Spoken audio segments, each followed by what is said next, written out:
O Império Inca, também conhecido como Tawantinsuyo, foi uma das civilizações mais complexas e organizadas da América pré-colombiana. O povo Inca era conhecido por sua disciplina, trabalho coletivo e devoção religiosa, características que permitiram a construção de um império vasto e estruturado. Eles eram agricultores habilidosos, construtores de estradas e cidades e mantinham uma sociedade organizada em torno de valores de solidariedade e hierarquia. Neste trabalho, vamos abordar a origem do império, sua organização política, econômica e social, a riqueza de sua cultura e os fatores que levaram ao desaparecimento. Serão apresentados os principais aspectos que permitiram que os Incas construíssem um império extenso e funcional, mesmo em um território geograficamente desafiador. O Império Inca estava localizado na região ocidental da América do Sul, abrangendo principalmente os atuais países do Peru, Bolívia, Equador, norte do Chile, noroeste da Argentina e partes da Colômbia.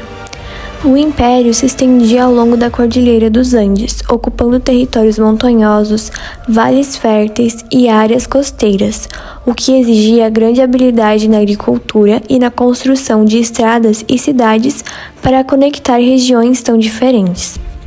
Essa localização estratégica permitiu aos Incas controlar vastos territórios e integrar diferentes povos dentro de um mesmo império.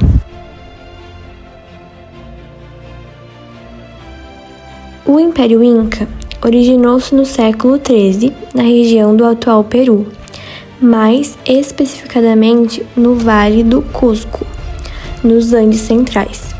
Segundo a tradição, os fundadores da civilização Inca foram Manco Cápac e Mama Ocllo, filhos do deus Sol, Inti. Eles emergiram das águas do lago Titicaca, no atual Peru, e estabeleceram-se em Cusco, que se tornou o centro espiritual e político do império. Inicialmente, os Incas eram um pequeno grupo de pastores e agricultores. No entanto, a partir do século XV, sob a liderança de governantes como Pachacuti Inca e Yupanqui, o império expandiu-se significativamente.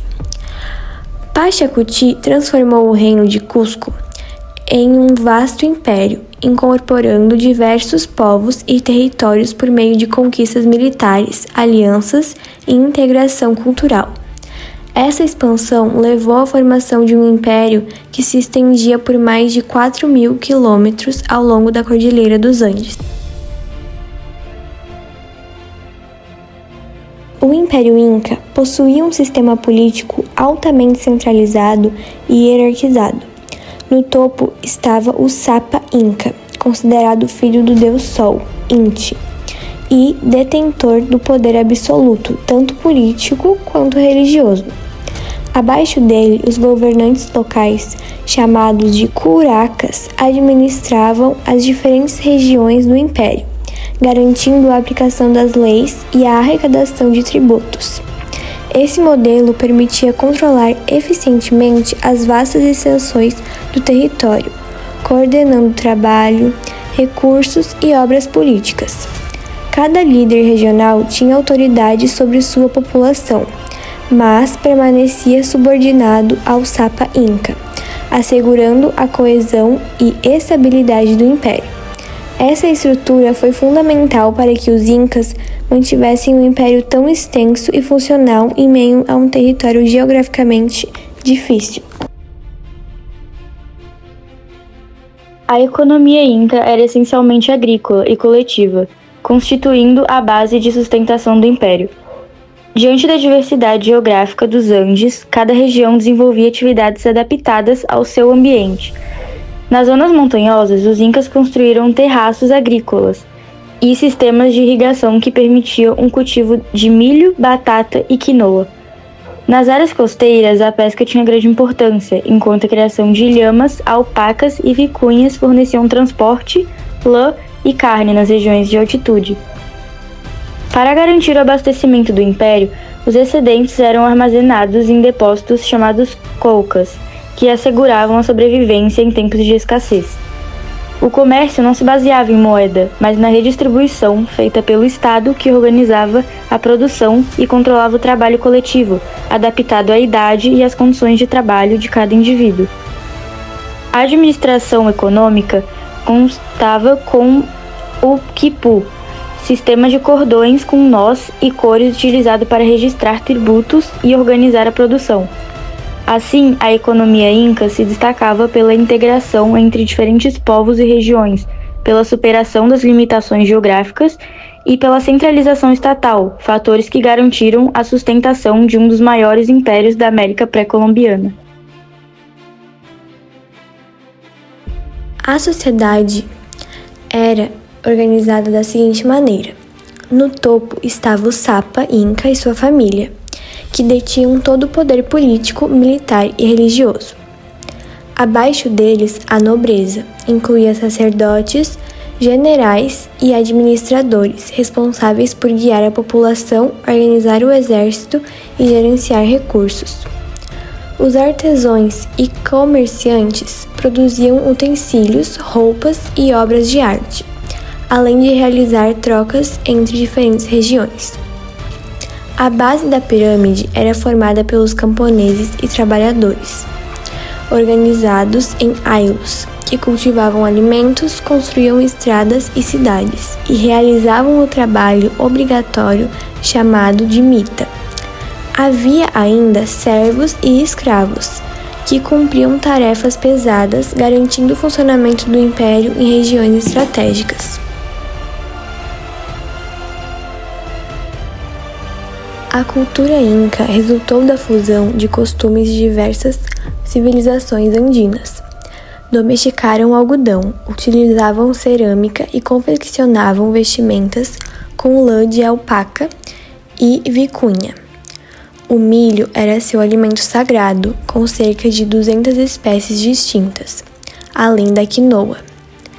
Empregavam ouro, prata e cobre em adornos e ritos religiosos. A religião era politeísta, com sacrifícios, festas e templos, e, como uma sociedade agrícola, seus mitos e noção do tempo baseavam-se na natureza. A concepção de vida seguia o ciclo natural: nascer, crescer, reproduzir e morrer.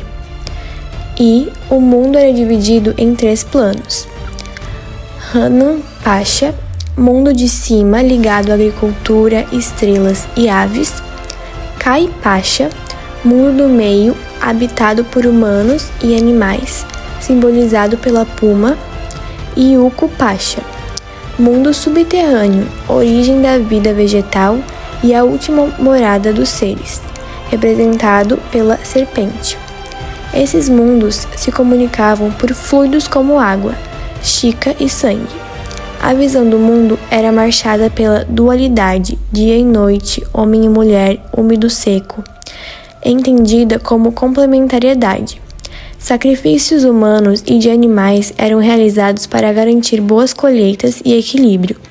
Nas cerimônias religiosas, prisioneiros de guerra tinham o sangue oferecido aos deuses. Os incas não separavam claramente o mundo dos vivos e o dos mortos. Os corpos eram enterrados em posição fetal, envoltos em tecido espiralado, simbolizando a semente que germinaria. As múmias ancestrais eram desenterradas e participavam das reuniões mais importantes, sentadas ao lado dos anciões.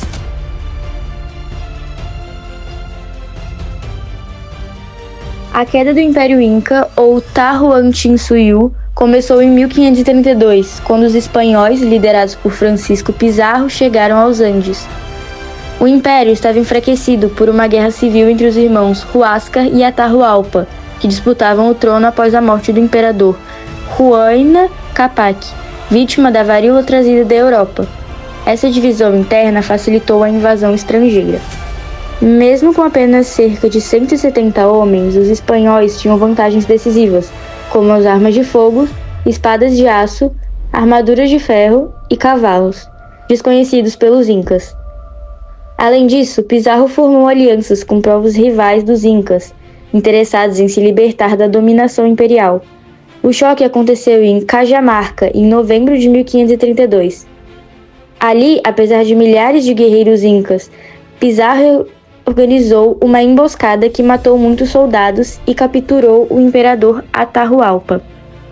Mesmo oferecendo grande quantidade de ouro e prata, ele foi executado em 1533, o que abalou profundamente o povo, já que era visto como um filho do sol. Após esse episódio, os espanhóis avançaram rapidamente sobre o império, apoiados pelas epidemias que continuavam a se espalhar e pelas alianças indígenas. Houve resistência, mas ela foi sendo sufocada ao longo das décadas. O último foco de luta foi em Vilcabamba, onde o imperador Tupac Amaru I resistiu até 1572, quando foi capturado e executado. Esse fato marcou oficialmente o fim do Império Inca. Assim, a queda não ocorreu apenas pela força militar dos espanhóis, mas pela soma de vários fatores, como a divisão política, doenças devastadoras, superioridade bélica europeia, alianças de povos locais e o impacto cultural e psicológico da conquista. E foi esse o conjunto que levou ao colapso de uma das maiores civilizações da América pré-colombiana. Apesar de tudo, os Incas nunca serão esquecidos por tudo que construíram, pela organização impressionante do seu império, pela riqueza de sua cultura, pelo conhecimento em agricultura e engenharia e pela devoção à sua religião e tradições.